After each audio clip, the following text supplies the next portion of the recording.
हवन में आहुति देते समय क्यों कहते हैं स्वाहा? अग्निदेव की दाहिका शक्ति है स्वाहा। अग्निदेव में जो जलाने की तेज रूपा दाहिका शक्ति है वह देवी स्वाहा का सूक्ष्म रूप है।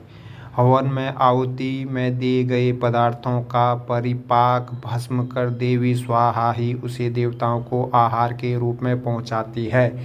इसीलिए इन्हें परिपाक करी भी कहते हैं। सृष्टि काल में पर ब्रह्मा परमात्मा स्वयं प्रकृति और पुरुष इन दो रूपों में प्रकट होते हैं। यह प्रकृति देवी ही मूल प्रकृति या प्रारंभा कही जाती है। ये आदि शक्ति अनेक लीला रूप धारण करती है। इन्हीं के एक अंश से देवी स्वाहा का प्रादुर्भाव हुआ जो यज्ञ भाग ग्रहण कर देवताओं का पोषण करती है। स्वाहा के बिना देवताओं को नहीं मिलता है। भोजन सृष्टि के आरंभ की बात है। उस समय ब्रह्मलोक यज्ञ में देवताओं के लिए जो हवनीय सामग्री अर्पित करते थे वह देवताओं तक नहीं पहुंच पाती थी। देवताओं को भोजन नहीं मिल पा रहा था, इसीलिए उन्होंने ब्रह्मलोक में जाकर अपने आहार के लिए ब्रह्मा जी से प्रार्थना की। देवताओं की बात सुनकर ब्रह्मा जी ने भगवान श्री कृष्ण का ध्यान किया, पर ब्रह्मा जी देवी मूल प्रकृति की उपासना करने लगे।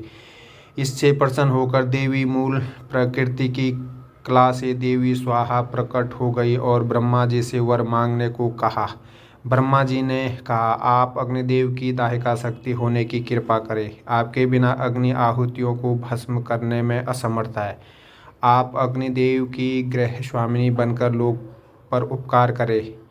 ब्रह्मा जी की बात सुनकर भगवान श्री कृष्ण में अनुरक्त देवी स्वाहा उदास हो गई और बोली, पर ब्रह्मा कृष्ण के अलावा संसार में जो कुछ भी है सब ब्रह्म है। तुम जगत की रक्षा करते हो। शंकर ने मृत्यु पर विजय प्राप्त की है। शेषनाग संपूर्ण विश्व को धारण करते हैं। गणेश सभी देवताओं में अग्रपूज्य है। यह सब उन भगवान श्री कृष्ण की उपासना का ही फल है। यह कहकर वे भगवान श्री कृष्ण को प्राप्त करने के लिए तपस्या करने चली गई और वर्षों तक एक पैर पर खड़ी होकर उन्होंने तप किया।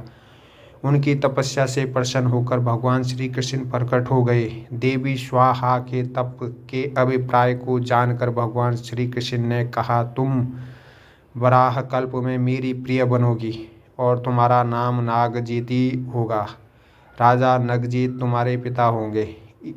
इस समय तुम दाहिका शक्ति से संपन्न होकर अग्निदेव की पत्नी बनो और देवताओं को संतृप्त करो। मेरे वरदान से तुम मंत्रों का अंग बनकर पूजा प्राप्त करोगी। जो मानव मंत्र के अंत में तुम्हारे नाम का उच्चारण करके देवताओं के लिए हवन पदार्थ अर्पण करेंगे वह देवताओं को सहज ही उपलब्ध हो जाएगा।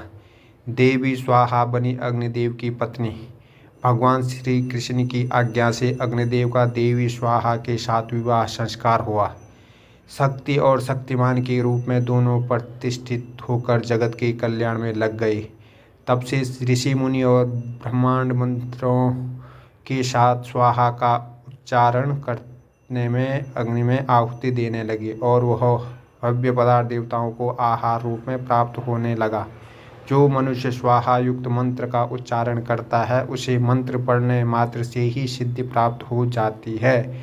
स्वाहीन मंत्र से किया हुआ हवन कोई फल नहीं देता। देवी स्वाहा के सिद्धिदायक 16 नाम है। स्वाहा वही प्रिया, वही जाया, संतोषकारिणी, शक्ति, क्रिया, कालदात्री, परिपाकरी, ध्रुवा, गति, नरदाहिका, दहन क्षमा, संसार स्वरूपा, घोर संसार तारिणी, देवी जीवन रूपा, देवोपोषण कारिणी।